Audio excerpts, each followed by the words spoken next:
In every physician forum, conference hallway, and telemedicine group chat, I hear the same thing. AI sounds interesting, but I don't have time to figure it out. I get it. Between seeing patients, documenting, and managing the inbox, there's barely time for lunch, let alone learning a new technology. But here's the truth. AI isn't a futuristic toy anymore. It's a tool you can use today to cut charting time in half. Draft clear, consistent patient instructions. Summarize complex records before a visit. Triage incoming messages so you deal with urgent ones first. Even prepare quality measure reports without extra late-night work. In this video, we're going to cover 5 things: how AI fits into your daily practice, how to stay compliant and safe, how to make sure the output is accurate, how to get better results through training, and how AI can improve your bottom line. You'll see real examples from primary care, family medicine, and telemedicine that you can start using immediately. Let's start with the most common question: how exactly can AI save me time? If you're a family physician, think about auto-generating soap notes for routine hypertension follow-ups, drafting school or work notes without retyping the same lines, converting medical jargon into plain language after visit summaries, summarizing prior specialist notes into a 1-paragraph update before you walk into the room. In telemedicine, AI can review a patient's past 3 visits and give you a bullet summary before you join the call. Suggest a differential based on the intake questionnaire. Prepare medication instructions in both English and Spanish. Flag potential care gaps, like overdue mammograms or missing lab results, before you even greet the patient. The key is to start with 1 repetitive tasks that you do at least 10 times a week. That's where AI will have the biggest immediate impact. Here's a real example from a solo family medicine doctor. She uses an AI scribe during office visits that captures the patient's history in the right order, automatically formats the note into SOAP, suggests ICD-10 codes for review, pre-populates common lab orders when certain diagnoses are mentioned. Before AI, she spent 120 minutes after hours finishing charts.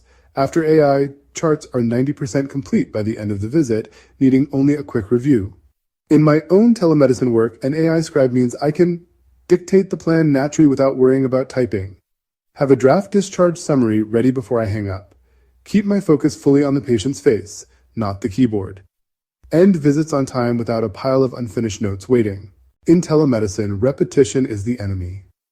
AI can auto-draft after visit summaries with red flag warnings highlighted, generate tailored care instructions for common diagnoses, bronchitis, UTIs, rashes in plain language, include follow-up reminders in the patient portal automatically. Example, after an asthma flare visit, my AI output includes a short paragraph on inhaler use, a checklist of triggers to avoid, a clear call your doctor immediately if section. For a diabetic check-in, it might include blood sugar monitoring tips, diet reminders, foot care instructions, the date of the next A1C check. I review each in under a minute, make small edits, and send it instantly. That's easily 5 minutes saved per visit, which adds up fast over a full clinic day. A primary care clinic I worked with set up AI-powered intake that organizes HPI, RS meds, allergies, and vitals in chart order, flags urgent symptoms automatically, notes missing information for staff follow-up. Another telemedicine group uses AI to scan intake forms and lab uploads before the visit, generate a 1-paragraph summary plus suggested clarifying questions, highlight medication interactions that might come up in the visit. The result, office visits start with decision-making, not data gathering. Telemedicine visits avoid that awkward first 5 minutes of re-asking intake questions. Clinicians feel more prepared and less rushed. Before using AI with patient data, I ask 3 things. 1. Will you sign a HIPAA Business Associate Agreement? 2. Is data encrypted end-to-end? 3. Where is it stored and for how long? If the vendor can't give clear answers, that's a deal breaker. Pro tip: in the first month, run AI tests with fake patients or de-identified data to see how it handles information. I've seen doctors avoid major headaches by catching a data storage issue before going live. And remember, some AI tools claim to be secure but still store data on servers outside your region. Always verify where the data lives. This matters for HIPAA and GDPR compliance. For patient-facing AI, like a symptom checker or education bot, add a disclaimer. This tool is for educational purposes only and does not replace licensed medical care. I treat AI the way I treat my MAs or nurses. They gather info. They make notes. But I sign off before anything goes in the record. Example, a patient facing AI might answer questions about flu symptoms, but it must also advise seeing a clinician if red flags are present. AI should never be the final clinical decision maker. Here's my 3-step safety net for AI output. Scan for obvious errors or contradictions. Cross-check with guidelines like UpToDate or your society's protocols. Confirm critical facts with the chart or patient. Example, AI drafted a diabetes follow-up note but skipped microalbumin screening. I caught it and added it back in. Example, for a UTI case, KCI's antibiotic choice didn't account for the patient's sulfa allergy. A quick scan caught it immediately. Example, AI's chest pain note failed to mention family history of early M, a crucial omission. Prompt quality determines output quality. Bad prompt, summarize visit. Better, summarize this visit in SOAP format, include ICD-10 codes and highlight medication changes. For chronic conditions, I have saved prompts for hypertension BP trends, med adherence, lifestyle notes, diabetes latest A1C foot exam, microalbumin status, child growth percentiles, vaccination updates, faith anticipatory guidance.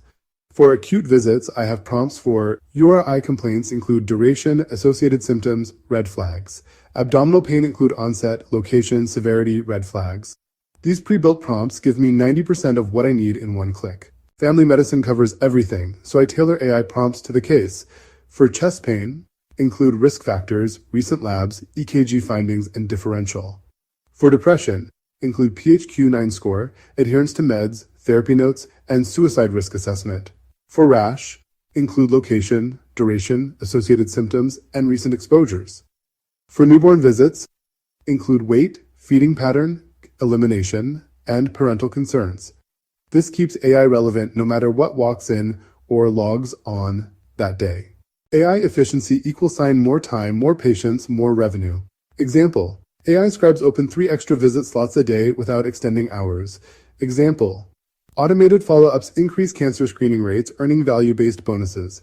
Example, AI-assisted documentation speeds billing submission, improving cash flow.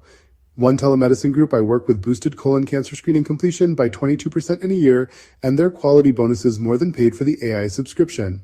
Another practice used AI to automate post-discharge calls, reducing readmissions by 12% and securing quality incentives. Start small. Pick one daily frustration and let AI take over 80% of it. In 30 days, you'll see the difference in your time, your stress, and your patient satisfaction. If you want more real-world physician AI strategies, subscribe and let's improve care and our quality of life together.